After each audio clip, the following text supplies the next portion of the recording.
എല്ലാവരും സുഖമായിരിക്കുന്നു. ഇന്ന് രാവിലെ മസാല ദോശയാണ് ഉണ്ടാക്കുന്നത്. അപ്പോൾ മസാല ദോശയ്ക്കുള്ള മസാലക്കറിയാണ് ഉണ്ടാക്കുന്നത്. അപ്പോൾ അതിന് 4 ഉരുളൻകിഴങ്ങ്, പിന്നെ 4 സവാള നുറുക്കിയെടുത്തിട്ടുണ്ട് കഴുകിയിട്ട്.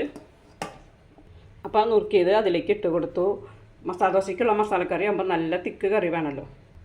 പിന്നെ അതിലേക്ക് കറിക്ക് ആവശ്യത്തിനുള്ള മഞ്ഞൾപ്പൊടി ഇട്ട് കൊടുക്കാം കേട്ടോ. ഒരു 1/4 ടീസ്പൂൺ മഞ്ഞൾപ്പൊടി ഇട്ട് കൊടുത്തു. അതിലേക്ക് ആവശ്യത്തിനുള്ള ഉപ്പ് ഇട്ട് കൊടുക്കാം. പിന്നെ വേവാൻ ആവശ്യമായ വെള്ളം, കുറച്ച് വെള്ളം ഒഴിച്ച് കൊടുത്താൽ മതി. നമ്മൾ ഇതെല്ലാം യോജിപ്പിച്ച് അടച്ച് വെച്ചിട്ട് നമ്മൾ ഒരു 3 വിസിലടിച്ചാൽ മതി കേട്ടോ. അപ്പോൾ നന്നായി വെന്ത് കിട്ടും. അപ്പം നമ്മുടെ കറി വെന്ത് വന്നു. അപ്പം നമ്മൾ ഇനി ചീഞ്ചട്ടി ചൂടായി അതിലേക്ക് ഓയിലാണ് ഒഴിച്ച് കൊടുത്തിരിക്കുന്നത്. അപ്പോൾ മസാലക്കറിക്കാകുമ്പോൾ കുറച്ച് ഓയിൽ കൂടുതൽ ഒഴിച്ച് കൊടുക്കണം. അപ്പോൾ ഇനി കടുക് പൊട്ടി വരട്ടെ. അപ്പോൾ എന്താ കടുക് പൊട്ടി വരുന്നുണ്ട്.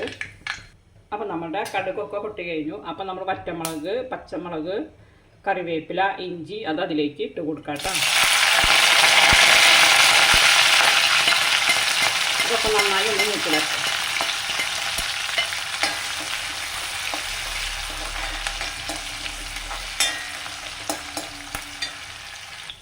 അപ്പം നമ്മുടെ മുളകൊക്കെ ഒന്ന് മൂത്ത് വരുമ്പോൾ നമുക്ക് വേവിച്ചിരിക്കുന്ന ഉരുളക്കിഴങ്ങ് സബോള ഇതിലേക്ക് ഇട്ട് കൊടുക്കാം കേട്ടോ.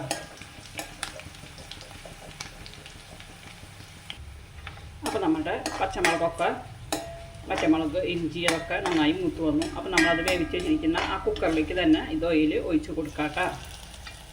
അപ്പോൾ നമ്മൾ കാച്ചിയതൊക്കെ വേവിച്ച് വെച്ചിരിക്കുന്ന മസാലക്കറിയിൽ ഇട്ട് കൊടുത്തു. ഇനി നമ്മളിത് നന്നായി ഒന്ന് ഉടച്ചെടുക്കണം. കണ്ട, കാച്ചിയത് കയ്യിലിട്ട് കൊടുത്തിട്ടുണ്ട്. കണ്ട, ഇനി ഇത് നന്നായി എല്ലാം കൂടിയിട്ട് നന്നായി ഒന്ന് ഉടച്ചെടുക്കാം കേട്ടോ. ഉരുളൻകിഴങ്ങൊക്കെ നന്നായി ഉടച്ചെടുക്കണം. ഉടച്ച് തിക്ക് കറിയായിട്ട് എടുക്കണം. അപ്പം മസാല ദോശയ്ക്ക് നല്ല ടേസ്റ്റ്.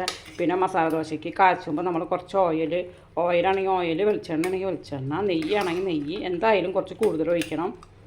എന്നാലാണ് മസാലക്കറിക്ക് ഒരു കൂടുതൽ ടേസ്റ്റ് കിട്ടുള്ളൂ. അപ്പം നമ്മുടെ മസാല ദോശയിലേക്കുള്ള മസാലക്കറി റെഡി ആയിട്ടുണ്ട് കേട്ടോ. അത് നന്നായി ഉടച്ച് എടുത്തിട്ടുണ്ട്. ഈ സമയം ഉടയ്ക്കുന്ന സമയം നമ്മൾ ഉപ്പൊക്കെ ഒന്ന് കറക്റ്റാണോ നോക്കണം. കുറവുണ്ടെന്ന് വെച്ച് കഴിഞ്ഞാൽ ഇട്ട് കൊടുക്കാം കേട്ടോ. അപ്പോൾ നമ്മൾ നല്ല ടേസ്റ്റി ആയിട്ടുള്ള ഫില്ലിങ് മസാലക്കറി റെഡി ആയിട്ടുണ്ട്. ഇനി ഇതിപ്പോൾ ഇത്തിരി തണുക്കുമ്പോൾ നല്ല തിക്കാവും കേട്ടോ. കണ്ട, ഈ രൂപത്തിലാണ് മസാലക്കറിക്കുള്ള കറി എടുത്തിരിക്കുന്നത്. ഞങ്ങളെപ്പോഴും നന്നായി ഉടച്ചിട്ടാണ് മസാല ദോശയിൽ ഫില്ല് ചെയ്യാറുള്ളത് കേട്ടോ.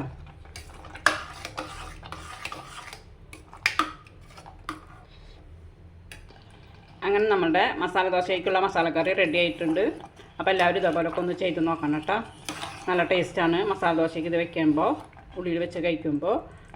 അപ്പോൾ നമ്മളുടെ ഈ വീഡിയോ ഇഷ്ടപ്പെട്ടാൽ ഒന്ന് ലൈക്ക് ചെയ്യണേ, ഒന്ന് ഷെയർ ചെയ്യണേ, ഒന്ന് സബ്സ്ക്രൈബ് ചെയ്യണേ.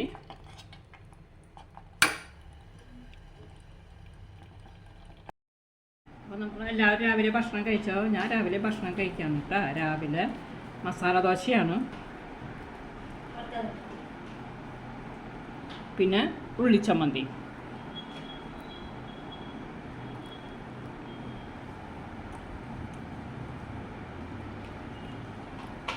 വളരെ ഇഷ്ടമാണ്.